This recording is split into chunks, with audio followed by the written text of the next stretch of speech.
Roland Waters sat at the bar, nursing his rum and coke, patiently waiting for a message to come across his phone. As he sipped his drink, he thought about the events that led him to this point in his life. Born 36 years ago in Anchorage, Alaska, he married Linda, his high school sweetheart, right after graduation. He went to work on the Trans-Alaska Pipeline and spent several weeks at a time going from Prudhoe Bay to Valdez, fixing various problems as they arose. He came home one day after spending a grueling 6 weeks on the road to find his wife in bed with not one but two of his former classmates. After protestations that it really didn't mean anything and it was only intimacy, he divorced her and joined the Army to get as far away from the situation as he could. He eventually met and married his second wife, Melissa, while stationed at Fort Bliss, Texas. He thought he had hit the jackpot, but learned just the opposite after returning from a 12-month deployment to Iraq. He found her having intimacy with another soldier on the base and divorced her. That marriage lasted a little less than 2 years, about the same time as his marriage to Linda. He threw himself into his work and became the best soldier he could. He had one job: kill the enemy, and he became damn good at it. After his stint in the Army, he was recruited as a freelancer, working for various interests in places like Africa and the Middle East. He also worked in Myanmar, helping an ethnic minority against a brutal regime. In short, he had become a soldier of fortune, a mercenary, and a highly paid and sought-out one at that. His ruthlessness, efficiency, and brutality in the field were just a few of the things that attracted potential clients. Part of what set Roland apart from the other contractors was the fact that he chose his clients with care. He refused to work for anyone who dealt with drugs or human trafficking, for example. Several times he took lower-paying jobs simply because he agreed with his benefactor's cause. Another thing that set him apart from the others was his choice of weapon. While others opted for more modern hardware, he used an old World War II vintage Thompson submachine gun, or SMG, that he bought from a somewhat shady character who claimed it had been used by another mercenary in the Congo War of the 1960s. "Legend has it Patty Hearst bought this gun after she heard it," the man said. Roland called bull on that claim. He was familiar with the old song. Still, the weapon seemed to call out to him, and it felt good in his hands. It was almost as if they were made to be together. The weapon was in excellent shape and came complete with 2 large magazines and a drum that held 100.45 caliber ACP pistol rounds. It only had an effective firing range of about 150 meters, but the trench broom, as it had been called, was deadly, and it suited him just fine. He especially liked that it was designed to be fired from the hip. It cost him a pretty penny, to be sure, but it was deadly at close range and very reliable. After a decade of working as a mercenary, he tired of the constant fighting and came back home, hoping to put his past behind him and start a family.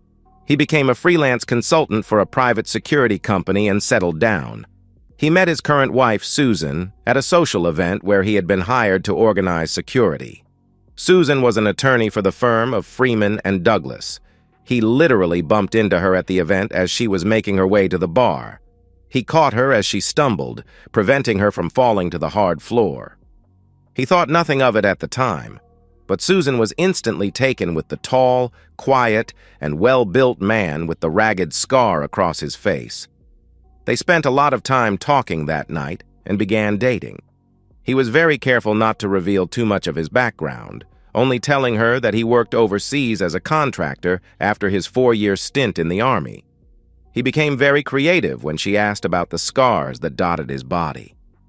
And he certainly never told her about his secret overseas accounts. He had already been burned twice and wasn't about to go through that again. They fell in love and married a year after they first met, and Roland thought he had finally found his one true soulmate. At first, things were great between the two. They enjoyed each other's bodies several times a week, and they got along well. Sure, they had their disagreements, like every married couple does, but they worked through them.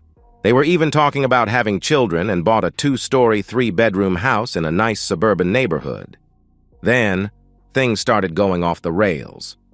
Susan began spending more time at the office working on various cases and going out for drinks with the girls and other co-workers. This raised a few red flags, but then came the summer party her firm put on. He went with Susan, as he always did, but he knew there would be problems the instant he walked in. Susan introduced him to her co-workers, as she always did, but then she introduced him to the newest attorney in the firm, Michael Van Owen. For a moment, Roland experienced a bout of déjà vu. He hoped this wasn't the same Van Owen he knew from Africa. But as he looked at the tall man with the chiseled face, his hopes were dashed. It was the same man, a man who once recruited him and fought with him, but became a turncoat after being offered more money, allegedly from a federal agency. Granted, that was several years ago, but Roland was not a man known for being very forgiving, and he never forgot a face. Roland came face to face with the man who once tried to kill him. Van Owen extended his hand, a smirk on his face, but Roland simply walked away. Susan ran after him, calling to him. "Roland, sweetie, what's wrong? Why were you so rude to Mike?" Roland couldn't tell Susan the whole story without revealing his true past. "I don't trust that man. Something about him bothers me. I'm sorry. I really can't explain." "Well, you're just going to have to get over it. Mike and I are working on several projects now, and we'll be spending a lot of time together. Now get it together and come join us at the table." "You're working with him?" Roland asked. Susan nodded her head. "Yes, we are. Come on, we need to get back to the party." Susan grabbed his hand and led him back to their table. He held her back for a moment.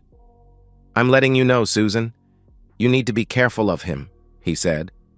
"Don't worry, I'll be careful. Now come on, you're embarrassing me." He let her lead him back to the table where they sat down. Van Owen sat across from them, eyeing Roland carefully. Maybe, Roland thought, he was worried that he might get outed. Susan went to another table to speak with some of her colleagues. Van Owen leaned over the table and looked Roland in the eye. "I hope you understand that what happened in Africa wasn't personal. It was just business. But now that I know Susan is your wife, it just became personal. Know this, I intend to do everything I can to take her from you. I should have hunted you down like the dog you are and killed you back in Africa," Roland said. "And I'm warning you, if you have intimacy with my wife, I will kill you." Van Owen laughed. "You're such a clueless romantic, Roland. You always were. I've already tasted your wife, and I intend to have her brains out right in front of you before it's over. Then I'll finish the contract on you. I'll bet she doesn't know about your past, does she? Who knows? Maybe I'll fill her in, but I'll call a truce for tonight, for old time's sake. I'm warning you, Van Owen, this won't end well for you. Let it go. Leave Susan out of it." Van Owen smiled, but it wasn't a friendly smile. Susan came back to their table and looked at the two men. "I see you two are getting to know each other," she said. "Yes, we know exactly where we stand, don't we, Roland?" Van Owen asked. "Yes," Roland said in a neutral tone of voice. Susan looked back and forth between them, wondering what was going on between the two men. She also wondered if Mike had told Roland about their affair. She knew Roland wouldn't tolerate her infidelity, especially after what his previous wives had done to him. She sat down next to her husband, and the three of them ate their meals, Roland and Van Owen watching each other carefully the whole time. Susan felt as though she could cut the tension between them with a knife. After the meal and the obligatory speeches, Susan grabbed Roland's hand and dragged him to the dance floor. Roland held her tight, feeling her body close to his. Normally, he relished her closeness, but not this time. As they danced, he kept a close eye on Van Owen, who was also watching them. "What's going on, Roland? You feel tense, like a coiled snake. Talk to me." "How well do you know Van Owen?" he asked. "We've been working together on some projects. Why?" "You didn't answer my question. How well do you know him?" "What do you mean?" she asked. You know what I mean. Have you slept with him? She looked at him, shocked. Of course not. How could you ask such a thing? Let me rephrase that. Have you had intimacy with him? Her body flinched slightly after he asked, giving him his answer. I see. How long has it been going on? Roland, it doesn't mean anything, she replied. It means everything to me, Susan. You know what I've been through, and you know how I feel about infidelity. I won't stand for it. Tell me, dear wife, what do you know about your lover? Not much, she said. Roland noticed that she didn't deny the affair. He came to work for us about 6 months ago. He supposedly did contract work for a federal agency. Why? He's dangerous, and if you want to have any kind of a future with me, you'd better end it with him ASAP. She looked at him, wondering what was going through his mind. Is that a threat? She asked. I don't make threats. It's a warning, and you'd better take heed. Otherwise, it won't end well. What do you mean? She asked. Just trust me. It won't end well. For you, for him, and for us. You're scaring me, Roland, she said. You'd better be scared, he said. What aren't you telling me, Roland? What's going on? Really? She asked. I can't tell you. You'll just have to trust me. How long has it been going on between you two? Not long, she said, a tear falling down her face. Maybe a couple months. A couple months, I see. Are you in love with him? No, I only love you, she replied. You sure have a funny way of showing it, he said. I'm sorry. I never meant to hurt you. It was just one of those things. I felt attracted to him and it just happened. Bull, Roland said calmly, causing her to flinch. You could have said no, but you didn't. Please believe me, I really do love you and I don't want to lose you. All right, then you won't have any problem ending it. Why don't you tell him to leave you alone right here and now in front of me? Okay, if that's what I have to do. It is. Let's go break it to him right now.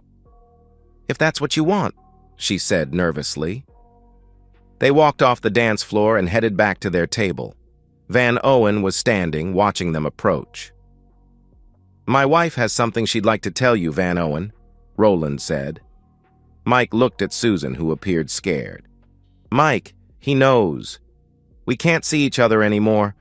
I'm a married woman and I want to stay that way. Van Owen nodded his head. I see, he said, looking at Roland. Well, I guess the better man won, again, he added, extending his hand. No hard feelings? Roland looked at Mike's extended hand, a frown on his face. Refusing to shake Mike's hand, he steered Susan away and led her to the exit. Are we leaving already? She asked. Yes, he said. When they got to their car, Roland surprised Susan again by inspecting the vehicle before getting inside. He even opened the trunk and the hood, looking for wires or anything else out of place. Satisfied that the car wasn't booby-trapped, he seated Susan and got inside. What was all that about? Susan asked. You can never be too careful. They rode home in silence. Roland was fuming and Susan was scared, not knowing what her husband was going to do. She hoped that her performance at the party convinced him enough to let her affair go, but she still had concerns. Looking at her husband, she suddenly didn't recognize him. It was like looking directly into the face of death itself. Are we okay? She asked, scared of what he might say. That's up to you. So long as you stay away from Van Owen, yes. In fact, I think you should resign and find another place to work. I can't do that. I'm working on some very sensitive projects right now, and if I'm successful, I might be made a partner in the firm. Roland looked at her. So you're telling me your job is more important than our marriage? No, it's just that I'm at a crucial point in my career and I can't afford to screw it up right now. You've already screwed up our marriage. My gut tells me I should kick your back to the curb, and I still might. If I find out that you're still screwing Van Owen, it's over. Understand? She nodded her head. I understand, but you need to tell me what's going on between you two. I already told you I can't reveal that. Let's just say we've dealt with each other before and leave it at that, okay? Susan nodded her head, but decided to confront Mike. Roland decided at that moment he would try to patch things up with Susan, but it would be a trust but verify situation. The first chance he got, he contacted an old friend who specialized in surveillance work. Bill Matthews had gotten in trouble with the law as a child, but those who knew him simply said he was an excitable boy. Bill wasn't quite as proficient with firearms as the others on his team, but he was the best reconnaissance and surveillance man Roland had ever met. He was also a good planner and could assess a situation within seconds. Roland often said he trusted Bill's guesses more than other people's so-called facts. "What? Van Owen's alive? Are you sure about that?" "Oh, yeah. And he's been screwing my wife. That son of a blip. What do you need from me? Whatever it is, I'll do it. Right now, I need surveillance, audio, video, the works. How much will you charge me for that?" "Hey, I owe you my life several times over. Consider it a favor." "Thanks, I appreciate that, but at least let me cover your expenses." "Buy me a beer when it's over, okay?" Bill replied. "Consider it done, my friend." "So what do you intend to do with them if they're still, involved?" Bill asked. "We'll cross that bridge when we come to it." It didn't take very long for Roland to get the evidence he needed. A week after speaking with Bill, he held a large manila envelope that contained pictures and a USB drive with several high-definition videos. That Friday, he sat at his kitchen table with the envelope, waiting for his wife to come home. His .45 caliber pistol also sat on the table. It was 6:30 p.m. when she opened the door and walked inside. She went into the kitchen and saw her husband sitting at the table with an envelope and a pistol in front of him. She instinctively knew that she had been caught. "Sit down, wife," Roland said in a neutral tone. She remained standing. "I said sit down," he thundered. She meekly pulled out a chair and sat down. "So you caught me," she said. Roland slowly nodded his head. "Do I need to show you the pictures? What about the video?" Her eyes opened wide. "You have video?" she asked. "Yes, in high definition. I must say, you should have become a porn star. You know what was worse than seeing you actually intimating with that piece of blip?" "No, Roland, I don't," she said quietly. "Hearing the two of you disrespect me," he said. Susan dropped her head, tears falling down her cheek. "Knock off the crying. You made me a promise and then you broke it. How could you do that to us? Have I been that bad a husband to you? Have I ever abused you or treated you badly?" "What do you think?" he asked rhetorically. She looked at him defiant. "Know this. That would be the biggest mistake you could ever make. I know all about you now. What was it they called you? Oh yes, Roland the Heartless Thompson Gunner. How many men have you killed in your career as a mercenary? You know all that will come out in the divorce. I also know that you're wanted in several countries." Roland chuckled. If the stupid blip knew that, he thought, she would also have known how he tended to destroy his enemies. She had no idea what she was messing with. First of all, that old name was from some song back in the 70s. It was Headless, not Heartless. As you can see, my head is still very much attached to my body and I hail from Alaska, not Norway. Second, I've done nothing illegal. At least not in the U.S., and the governments in those other countries have changed since I was last there, and we don't have any extradition treaties with them. Well, the IRS might be very interested in your offshore accounts. You know, the ones where all your money is hiding. I'm talking about the money you haven't paid any taxes on," she answered. Roland smiled again. "If you had taken the time to look, you would have known that those old accounts were set up by your lover a long time ago, and they're empty right now, have been for years." Her face went white as he continued. "That's right. Your lover is the one who first recruited me into the business." "Oh, he didn't tell you that, did he?" "I'll bet he also didn't tell you that he was right there with me, knee-deep in all the blood and gore for years. And I'll bet he never told you about the contract he was given to kill me." "What? That can't be true." Oh, but it is, dear wife. He came very close to killing me too. I stopped him, though, and almost killed him, but he escaped. I never saw or heard from him again until the party. Imagine my surprise to see him there. I don't believe you, she said. Didn't you see the scar on his inner thigh? I gave him that scar when I shot him. I was aiming for his balls, but he zigged when I thought he was going to zag. It was just a flesh wound, but I'll bet it had to hurt. By the way, did he tell you that he intends to kill me as well? No, it can't be true, she replied. Oh, but it is true, dear wife. And I know that he told you because I have it all on video. I also have your response. Would you like to see it? So what are you going to do? You still planning to go with him on your little cruise? You know which one I'm talking about, the cruise you two plan to take this weekend, while telling me you have a meeting with clients out of town. So you know about that? She asked. As a matter of fact, I do. I've known for a while. I even took the liberty of packing your suitcase. How did you know? She asked. It doesn't matter. What matters is that I do know. He didn't tell her that Bill would be on the cruise, keeping him informed of their activities. Mike's coming here to pick me up this evening, she said. Roland shook his head. I don't think so.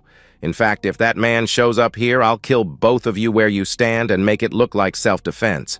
You'd better call him right now and make other arrangements. You wouldn't dare, she hissed. Roland picked up the pistol. You really want to try me? I didn't think so. Call your lover. Now. He cocked his pistol to drive home the point. Susan pulled out her phone and dialed. Put it on speakerphone, Roland commanded. She obeyed, and soon they both heard Mike pick up the phone. Hey, baby, you ready for me to come pick you up? No, sweetie. I'll come to your place and we can go from there. Oh, come on. We planned it this way. No, sweetie, Roland roared. She's coming to you and I never want to see either of you again. If you step foot in my house, so help me God, I'll blow your brains out. He means it, Susan said nervously. Yeah, I do, Roland said. Okay, calm down. I'll stay here. Promise me you won't hurt her, Mike. I won't hurt her so long as she leaves right now, and neither one of you cross my path ever again, Roland said. He looked at his soon-to-be ex-wife. Call me as soon as you get there and call me as soon as you get to the airport. I'll know where you are the whole time. He turned back to the phone. And if you double-cross me again, Van Owen, I promise I won't miss. Got it? I got it, Roland, he said. Roland grabbed the phone from Susan and ended the call. He handed her the phone and motioned toward the door. Get out, he told Susan. Susan took a step in his direction while reaching for his face. Roland backed up. Stay away from me, he said. She recoiled from his words and his tone of voice. You've lost the right to touch me or kiss me. Just grab your blip and get the blip out. She headed for her luggage and looked back at her husband. I'm sorry, Roland, she said. Yeah, you are. By the way, you should know that once Van Owen is finished with you, he'll double-cross you the way he did me. And believe me, he'll have no problem killing you. I'm not saying he will. I'm just letting you know who you're dealing with. Just know that I won't be there to pick up the pieces when he dumps you. Don't you love me anymore? She cried. He shook his head. No, I did once. I even gave you a second chance, something I almost never do. But then you decided to betray me. I don't associate with traitors, and that's what you are. Now go. She nodded her head and slowly walked out the door. A half-hour later, she called to let him know she was at Van Owen's condo. Another half-hour later, she called to say they were at the airport. Goodbye, wife. Enjoy what's left of your worthless life. What does that mean? She asked. You know the old saying about laying down with dogs? Just remember what I said. He ended the call and dialed Bill's number. They're at the airport, he said when Bill answered. Got 'em. I'll be in touch. Over the next day or so, Roland got regular updates about Van Owen and his wife. It seemed they were having a grand old time on the cruise. On the second day of their cruise, Roland went to a local bar and half-heartedly watched a game on the large television as he nursed his drink. A few people, including the bartender, tried to engage him in conversation, but quickly left him alone after he made it clear he had no desire for company. After an hour or so, his phone buzzed. He looked and saw it was a call from Bill. He answered and spoke to his friend. "What's up?" he asked. "Boss, your wife is in danger," Bill said. "What's going on?" he asked. "Just as you predicted. I overheard Van Owen talking with some guerrillas. He's taking her to an island now and I'm following in another boat. He intends to hand her over to them as a sex slave." "Do you know where they're going?" Roland asked. "Boss, there are only 700 islands in the Bahamas. But Van Owen let the cat out of the bag when he was talking to the guerrillas." "When is this handoff supposed to take place?" Roland asked. "From what I heard, in about 12 hours. There's just enough time for you to get here if you want to extract her." Roland hated what his wife did, but he couldn't live with himself if he let her get put into that situation, or worse yet, dead. There was no other choice. Van Owen had to die, and he would deal with Susan's betrayal later. "Text me the coordinates and line up transportation," Roland said. "Already done, boss. Details are on the way to you now." Roland smiled. That was one of the things he appreciated about Bill. Not only was he loyal, he knew how to plan ahead. "Thanks, Bill. I'll see you soon." "I'll be here," Bill said, ending the call. Roland put his phone away, paid his tab, and headed home. Once there, he went to the attic, where he kept his gear. He unlocked the large chest and opened it. There it was, his Thompson gun, covered and oiled, waiting for his touch. He picked it up and inspected it. Everything was still clean, oiled, and in good order. He grabbed a loaded drum and a large magazine. He figured 130 rounds should do the trick. If not, he was sure there would be other weapons lying around if it got to that point. He grabbed the rest of his gear and dressed for work. Once done, he headed out to a small landing strip where he knew a small Lear jet was waiting for him. He spoke with the pilot for a minute and gave him the coordinates Bill texted him along with an envelope of cash. A few minutes later, the plane was airborne. Roland examined the map Bill sent him and got a lay of the land. Although mostly uninhabited, the small island had a landing strip that was mostly used by smugglers and guerrillas. He studied the map carefully and had a good idea of what he would do. He went into the lavatory, finished applying his camouflage paint, and donned his fighting gear. He looked at himself in the mirror before he left and mentally prepared himself for the bloody work ahead. He double-checked himself and his gear and left the lavatory.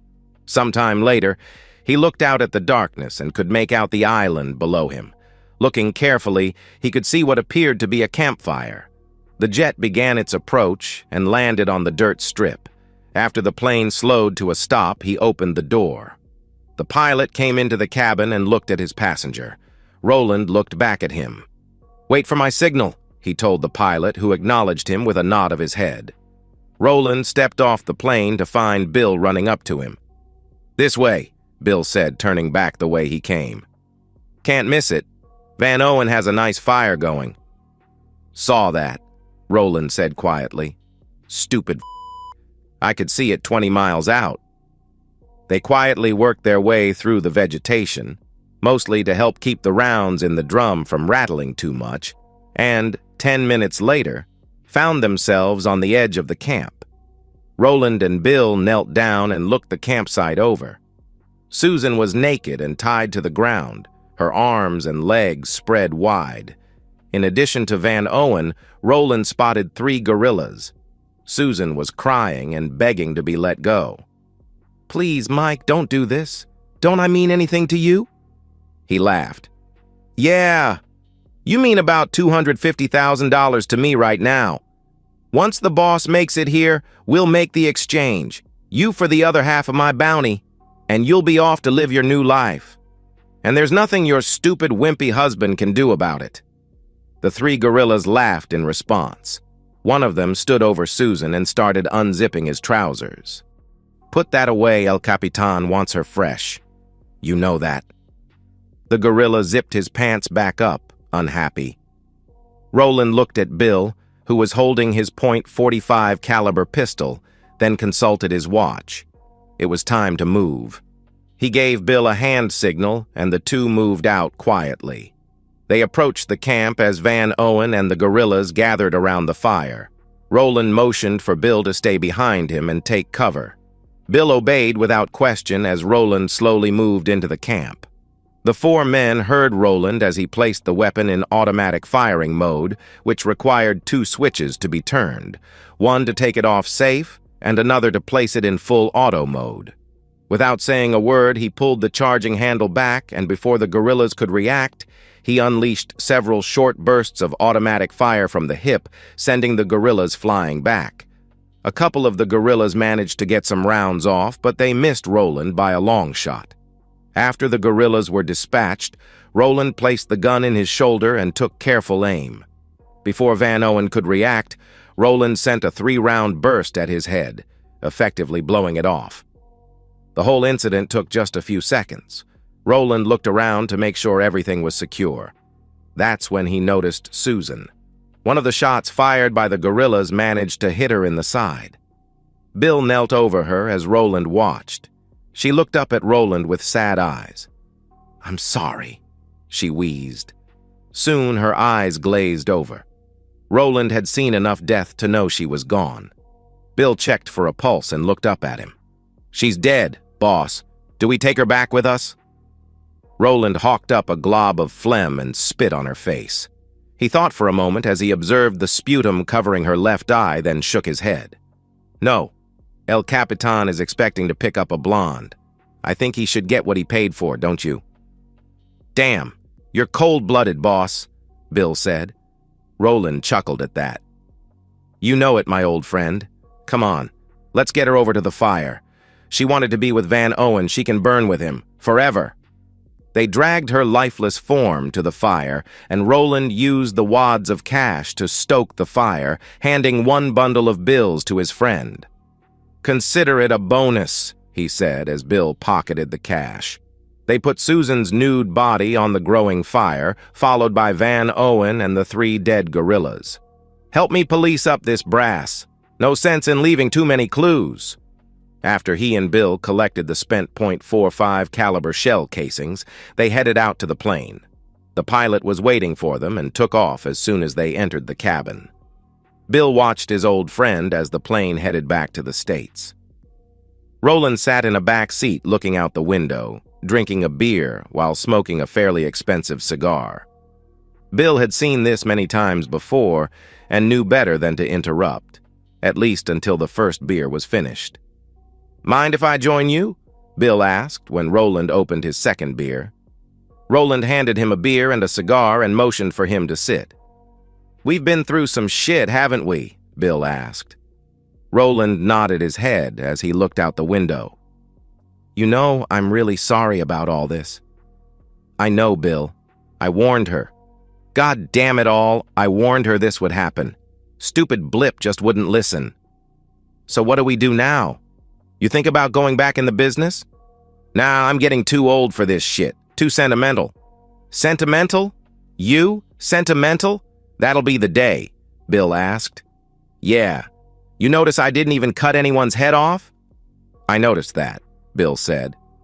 Roland was known for decapitating his defeated enemies as a way of striking fear in the hearts of anyone who might oppose him. "I couldn't do it. Even after everything that cheating woman did, I just couldn't bring myself to do it." Bill nodded his head in understanding. "I understand, boss. I remember a time when I would have skinned her alive and played with her bones like Tinker Toys. Whatever you decide to do, you know I'll always have your back." Roland looked at him and raised his beer. Bill returned the gesture, touching his beer to Roland's. "I know, Bill. You always have had my back. You and I are the last of our team. You know that, right?" "Yeah, boss, I do," Bill replied. "Someone has to survive. Someone has to be around to tell the tale." "You're not going to do what I think you are you? Please don't do that," Bill asked. "No. Besides, you know old mercenaries like us never die." Yeah, they just go to hell to regroup. Roland laughed and took another drink from his beer. You got that right, he said. He didn't speak again for a couple minutes. We're going to have to put on a good act for the next few weeks, you know. Yeah, I know. Some people are going to want to know what the hell happened. But we don't know anything, do we? Roland asked. Not a goddamn thing. I'll make sure the pilot understands as well. Roland nodded his head. It's amazing how much silence money can buy, along with the threat of a bullet in the back of the head. After the plane landed, Roland gave the pilot another envelope of cash, and Bill stayed behind to ensure the pilot's continued silence. Roland drove home, cleaned up, and put his gear away, hoping he would never have to use it again. Exhausted, he finally fell asleep in the bed he once shared with Susan. Roland went about his business as normal, putting Susan behind him as much as possible. When the ship reported that she was not on board, he filed a missing persons report and put on a good act for the officers who eventually questioned him. They accepted his story and left, wishing him good luck. The firm she and Van Owen worked for also questioned him about their absence. He was able to put them off successfully and managed to get a few digs into them as well. Surely they knew about her fling with Van Owen, right? He waited patiently, and 1 year after Susan left for her cruise, he filed for divorce on the grounds of abandonment. 60 days later, the divorce was final, and Roland was a free man. Still stinging from her actions, however, Roland refused to consider another exclusive relationship with a woman. Things went on as normal for Roland until a week before Christmas, when he heard a knock on his door. He looked through the peephole and saw 2 men in dark suits and glasses. Feds, he thought. He opened the door, and one pulled out a set of credentials. Roland Waters? The man asked. Yes? Special Agent Smith, this is Agent Jones, FBI. Can we come in and talk for a moment? Sure, Roland said, letting the 2 men inside. They looked around the house as they came in. Please have a seat. May I get you something to drink? Thanks, but that won't be necessary, Smith said, taking a seat in Roland's favorite recliner. What can I do for you, gentlemen? Roland asked. Have you ever been to the Bahamas? Smith asked. Roland shook his head. No. Why? What about your wife? He asked. Ex-wife. She left me over a year ago with her lover, and I have no idea where they went. Would that be one Michael Van Owen? Smith asked. Yes, Roland said. We received a tip from Bahamian authorities who found their remains on one of their islands. They've been identified as being your ex-wife and Mr. Van Owen. Yes. You wouldn't know anything about that, would you, Mr. Waters? No. Nothing. Why? Just wrapping up some loose ends, that's all. We've had Van Owen on our radar for a while. Then he suddenly disappeared. It seems he was involved in human trafficking while pretending to be an upright citizen. From what we could tell, it looks like he may have had a disagreement with one of his business associates. Disagreement? What kind of disagreement? And what does Susan have to do with all this? Please, Mr. Waters, don't insult our intelligence. We know all about you. You're something of a legend in certain parts of the world with your Thompson gun, you know. Personally, I can't imagine why anyone would want to carry a noisy old relic like that, but I guess to each his own. You don't believe I had anything to do with what happened to Susan, do you? Roland asked. No, your ex-wife was shot with a 9mm, not a .45. There were 4 other bodies found, including Van Owen, and they all appear to have been shot with a .45. That's a fairly common round, though, and we're pretty certain it wasn't you. And why's that? Roland asked. All the brass was policed from the area, and none of the victims were decapitated. I see, Roland replied. We just wanted to make sure you hadn't decided to go back into business. You haven't, have you? No, not back into that business. Getting too old to be out trudging through some jungle somewhere? Good, because I'd sure hate it if I had to arrest you. Yeah, me too, Roland said. Smith and Jones stood up and shook Roland's hand. That's all we have for now. If you hear anything, give me a call," he added, giving Roland a card. "Thanks, I will," Roland said. Smith nodded his head. "Merry Christmas, Mr. Waters," he said as they left. He considered calling Bill, but his friend beat him to the punch. "Hey, boss, I wanted to give you a heads up." "I know. They just left here." "They spoke to me as well. I told them nothing. They said they were just wrapping things up." "Told me the same thing." "Hey, why don't we go have a beer?" Bill agreed, and the two men met that night at a local bar. Their beers had just been placed on the table when a song began playing on the jukebox. Roland was a warrior from the land of the midnight sun, with a Thompson gun for hire, fighting to be done.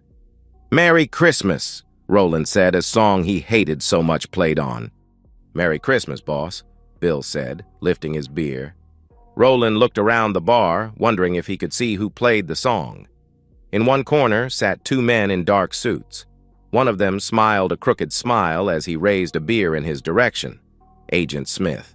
Roland smiled back as he raised a middle finger with one hand while lifting his beer in the other. Smith laughed and drank his beer. When Smith and Jones finished their beer, they came to Roland's table. "Well, well, the last two surviving members of Strike Force Charlie having a beer together. That is what you used to call yourself back in the day, wasn't it?" he asked. "Just two old friends sharing a beer. Nothing illegal about that, is there? It is the Christmas season after all." "Of course not," Smith said. He pulled up a chair and sat next to Roland. He pointed to a very attractive waitress wearing a short skirt. "You know, she's been checking you out ever since you two walked in here." "Yeah, so?" "Probably checking this out," he added, pointing to the scar on his face. "No, I don't think so." "What do you think?" he asked, looking up at Jones. Jones shook his head. "No, definitely not," Jones said. Smith looked back at Roland. "No, she's got the hots for you. I'm a federal agent. I can tell these things, you know. Maybe if you play your cards right, you can get a piece of that this evening. It's okay. We checked her out. Her name's Maria. She's very single, and she's not working for the Russians." Jones snickered at that. Roland understood the reference. "You're just a regular comedian, aren't you? Maybe she's working for you," Roland said. Smith shook his head. "Nah, too pretty. Trust me, she wants you. Better yet, you won't need to ask for lawyers, guns, or money if you hook up with her." He chuckled as he stood up and patted Roland's shoulder. "Keep up the good fight, Roland, and Merry Christmas." Roland laughed. "Merry Christmas to you too, Jones." "Thanks," Jones said as they walked out of the bar. Roland and Bill watched as the two agents walked out of the bar. "Well, what do you think?" Bill asked. "Just two friends having a beer," he said. His eyes wandered to the pretty young waitress. As he watched, she looked at him several times with a smile on her face. "To answer your question, though, I think I just might introduce myself to Maria." Bill laughed as he finished his beer. "You dog, I'm going home while I can still walk. You have a good evening." "I will. Talk to you later." Bill headed out of the bar, and Roland turned his gaze back to Maria. "Merry Christmas to me," he said to no one in particular, as he motioned for her to come to his table. Yes, he decided, it would be a Merry Christmas with her in his bed. And so, we've reached the end of today's story. Was it what you expected, or did it take a twist you didn't see coming? I'm curious to hear your thoughts. Share them in the comments below, and let's get a conversation going. If this story kept you hooked, make sure to hit that like button. And if you're new here or just haven't subscribed yet, now's the perfect time to join our community. I bring you fresh, captivating stories every day, so click that subscribe button and turn on notifications so you never miss out. Thanks for watching, and I'll see you in the next one.